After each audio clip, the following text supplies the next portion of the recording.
సరే ఇటు పవన్ కళ్యాణ్ గారు తను పంచాయతీరాజ్ శాఖలో అసలు ఫండ్సే లేవు, అన్ని అప్పుల్లో ఉన్నాయి, ఇక నేను శాలరీ తీసుకోవాలని కూడా నాకు మనసుకు అనిపించట్లేదు, శాలరీ తీసుకోకుండానే వర్క్ చేస్తాను, మినిస్టర్గా నేను తీసుకోనని చెప్పేసి ఒక స్టేట్మెంట్ ఇవ్వడం జరిగింది సార్. మరి అంటే దీన్ని ఏ విధంగా చూడొచ్చు అంటారు సార్? ఏముంది చూసేది అందులో? ఆయన అంటే అతను ఒక సినిమాల్లో హీరోగా పనిచేసినారు. తర్వాత ఒక పార్టీ పెట్టుకున్నారు. 100కు 100% సీట్లు గెలిచారు. ఎక్కువ ఇచ్చారో తక్కువ ఇచ్చినారో అని బాధపడలేదు. ఆయన ఒకటే ఒక ధ్యేయంతో మాట్లాడుతూ వచ్చినారు. వైఎస్ఆర్సీపీ ప్రభుత్వం నుంచి దించివేయాలనేదే నా ధ్యేయము, వైఎస్ఆర్సీపీ వ్యతిరేకమైన ఓట్లు చీలకూడదనేదే ఆలోచనతోనే వచ్చినారు ఇక్కడికి.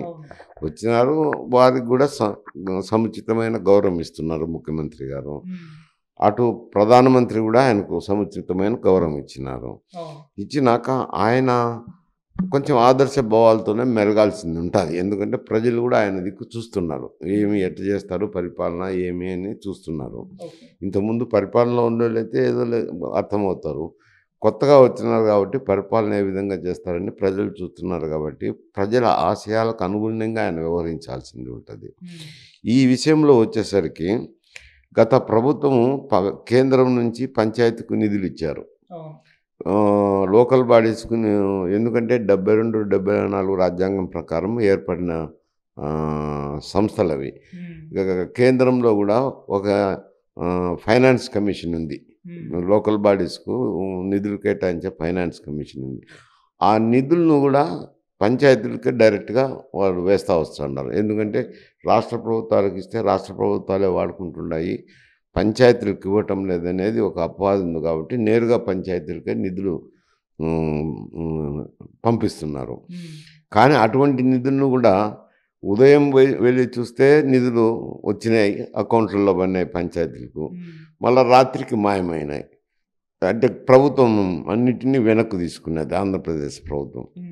ఇప్పుడు పంచాయతీలు ఎక్కడ కూడా నిధులు లేవు. మండలాల్లో, మండల ప్రజా పరిషత్తుల్లోనూ లేదు, జిల్లా పరిషత్తుల్లోనూ లేదు, లోకల్ బాడీస్లోనూ కూడా పంచాయతీలో కూడా ఎక్కడ కూడా నిధులు లేవు, పనులు ఏమీ జరగటం లేదు. వాళ్ళు కూడా బాధపడుతున్నారు, మాకు నిధులు ఏమీ లేదు, మేము సర్పంచులు ఏమి ఉపయోగం, మండల ప్రజా పరిషత్ చైర్మన్ ఏమి ఉపయోగం, మున్సిపల్ చైర్మన్ ఏమి ఉపయోగం అని చాలామంది బాధపడే వాళ్ళు ఉన్నారు. అయితే మెజారిటీ పీపుల్ వైఎస్ఆర్సీపీ వాళ్ళు అయినారు కాబట్టి, మెజారిటీ ఏం లేదు, 90% వాళ్ళే ఉన్నారు కాబట్టి, ఉండినా వాళ్ళకు బాధ ఉన్నా నోరు మెదపకుండా ఉన్నారు, కానీ లోపలైతే బాధపడుతున్నారు. అటువంటి ఇప్పుడు ఈయన కొత్తగా వచ్చినాక ఏమైనా నిధులు ఇస్తారనే దానికి మళ్ళా కొత్త బడ్జెట్ రావాల్సిందే కదా. రేపు బడ్జెట్ వచ్చినప్పుడు వాళ్ళకు నిధులు కేటాయించాల్సిందే వస్తుంది. లాస్ట్ ఇయర్ బడ్జెట్ అయితే మొత్తం ఊడ్చుకుపోయింది ప్రభుత్వం, ఇప్పుడు దాంట్లో నిధులు లేదు. నిధులు లేదు కాబట్టి నేను కూడా శాలరీ అనేది పంచాయతీల నుంచి రాదు, కానీ రాష్ట్ర ఖజానా నుంచి వస్తుంది.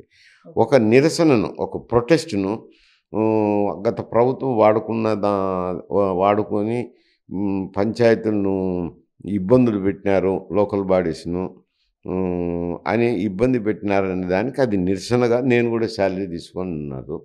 తప్పులేమో ఒక ఆదర్శ భావంతో చెప్పినారు. అది ఆయన తీసుకోవాలంటే ఈ రాష్ట్ర ప్రభుత్వం కదా, మంత్రి గారికి జీతాలు వచ్చేది, స్థానిక సంస్థల నిధుల నుంచి వాడుకోరు, రాష్ట్ర ఖజానా నుంచి వస్తాయి వాళ్ళ నిధులు.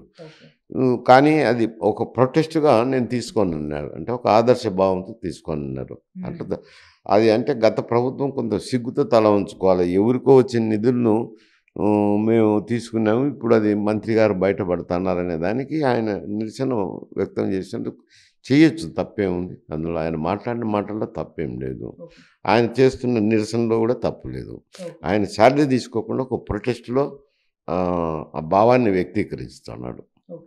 సార్ ఇటువంటి సిచ్యువేషనే అంటే టీఎస్లో కూడా వచ్చింది సార్. మన అసలు ఫండ్సే లేవు, మొత్తం కూడా ఖాళీ చేసిపోయింది గవర్నమెంట్, బీఆర్ఎస్ గవర్నమెంట్ అని కాంగ్రెస్ వాళ్ళు వచ్చిన కొత్తలో ఆరోపించారు. మళ్ళీ ఇప్పుడు ఇక్కడ కూడా సేమ్, ఇక్కడ కూడా ఫండ్స్ లేవు అని చెప్పేసి వైసీపీ పైన ఆరోపణలు రావడం చూస్తున్నాం. అంటే పాలనలో ఉన్న గవర్నమెంట్ ఫండ్స్ అన్ని కూడా మొత్తం కూడా వ్యర్థం చేస్తుందా అని జనాల్లోకి ఆ విధంగా వెళ్తుంది సార్. అంటే అసలు ఏ పార్టీ అధికారంలోకి వచ్చినా కూడా ఎన్ఐఎస్ఐకి వేరే పార్టీ అధికారంలోకి వస్తే ఫండ్స్లో ఏమి ఉండవా అని అంటున్నారు.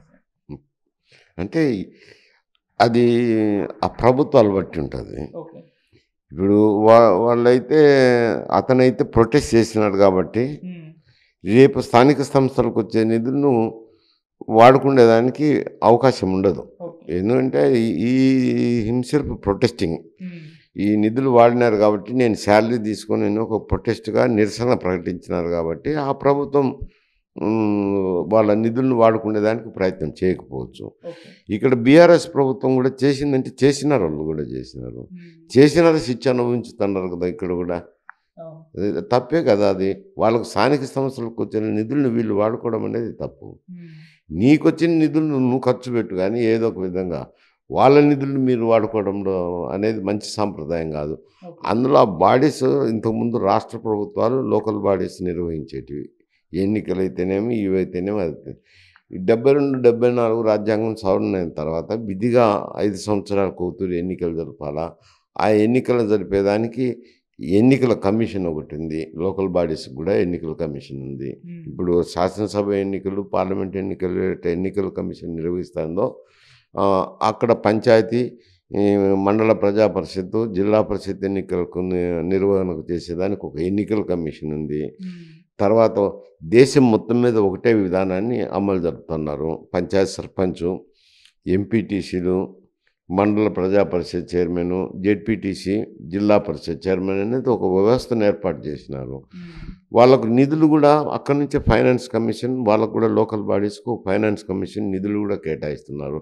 అటువంటి నిధులను రాష్ట్రాల్లో వాడుకోవడము అని అంటే అధర్మమైంది, తప్పుడు విధానము అని చెప్పాల్సిందే. అది ఇక్కడ ప్రభుత్వం చేసిన తప్పే, అక్కడ ప్రభుత్వం చేసిన తప్పే అంటారు. ఓకే సార్, ఇటు చంద్రబాబు నాయుడు గారు అంటే ఎలక్షన్స్ ముందర చాలామంది సీట్లు త్యాగం చేస్తారు కదా, వాళ్ళందరి కోసం ఏ న్యాయం చేస్తారు అనే ఒక చర్చకైతే ఇప్పుడు రావడం చూస్తున్నాం. అంటే వర్మ లాంటి వాళ్ళు ఉన్నారు, ఇంకొంతమంది కూడా ఉన్నారు. మరి వీళ్ళని ఏ విధంగా ఆదుకుంటారు, అసలు వీళ్ళ గురించి ఇప్పుడు ఆలోచిస్తారా అని కూడా అంటున్నారు సార్. మరి మీరు ఏం చెప్తారు సార్ దీన్ని? ఇది చంద్రబాబు నాయుడిని అడగాల్సిన ప్రశ్న నన్ను అడుగుతున్నారు. ఆయన పార్టీ అధ్యక్షులు, ముఖ్యమంత్రిగా ఉన్నాడు, పార్టీ అధ్యక్షులుగా ఉన్నారు. సీట్లు అనేవి లిమిటెడ్గా ఉంటాయి. అప్పుడు ఎన్నికల్లో ఆ పరిస్థితి ఎట్టుంటుంది అని అంటే, ఏ మనిషి అయినా కానీ బలమైన అభ్యర్థిగా ఉండాలనుకుంటారు. అందులో ధన ప్రాధాన్యతను వచ్చింది కాబట్టి దాన్ని కూడా క్రైటీరియా పెట్టి చూడాల్సిందే, సిగ్గు లేకుండా. ఇప్పుడు ఇవన్నీ చూసి ఏదో అభ్యర్థులకు ఇస్తుంటారు. చిన్నప్పుడు కొందరు సీనియర్లు అయితేనేమి, కొందరు నియోజకవర్గంలో పనిచేసిన వ్యక్తులు అయితేనేమి సీట్లు రాకుండా పోతాయి, తప్పవు. అది కొన్ని చోట్ల జరుగుతుంది. జరిగినప్పుడు వారిని ఏ విధంగా సమాధానపరచుకోవాలా, ఏ విధంగా సంతృప్తిపరచాలా అనేది ఆ పార్టీ అధ్యక్షులకు సంబంధించిన సమాచారం. మరి ఆయన ఎవరిని అడ్జస్ట్ చేసుకుంటారో ఆయనకు సంబంధించిన వ్యవహారం. దానికి నేను సమాధానం చెప్పేదే ఉండదు పెద్ద. వాళ్ళేం అడగలేదు వీరిని మాకు మద్దతు కావాలని. ఎందుకంటే అటు వైఎస్ఆర్సీపీ, ఇటు ఎన్డీఏ కూటమి పోటీ చేసుకున్నారు. ఇక్కడ ఆంధ్రప్రదేశ్ వచ్చేసరికి ఎన్డీఏ కూటమిలో కూడా బీజేపీ ఉంది.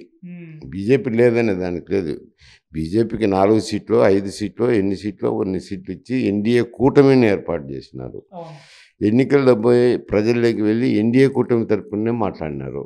ప్రధానమంత్రి గారు కూడా వచ్చి 2 సమావేశాల్లో ఎన్డీఏ కూటమి అభ్యర్థులను గెలిపించమని కోరడం కూడా జరిగింది. అటువంటిప్పుడు ఎన్డీఏలో పాత్ర వహించుతున్నప్పుడు, ఎన్డీఏకు వాళ్ళు మద్దతు తెలుపుతున్నప్పుడు వారి ప్రత్యర్థులను మాకు సపోర్ట్ చేయండి, మద్దతు ఇవ్వండి అని ఎవరు అడగరు. కాకపోతే వీళ్ళు మరి ఏ కూటమిలోనూ లేరు, అటు ఇండియా కూటమిలోనూ లేరు, ఇటు ఎన్డీఏ కూటమిలో లేరు, స్వతంత్రంగా ఉన్నారు. స్వతంత్రంగా ఉన్నారు కాబట్టి వారి నిర్ణయం వాళ్ళు తీసుకోవచ్చు. వాళ్ళు అడగకపోయినా మేము ఎన్డీఏ కూటమి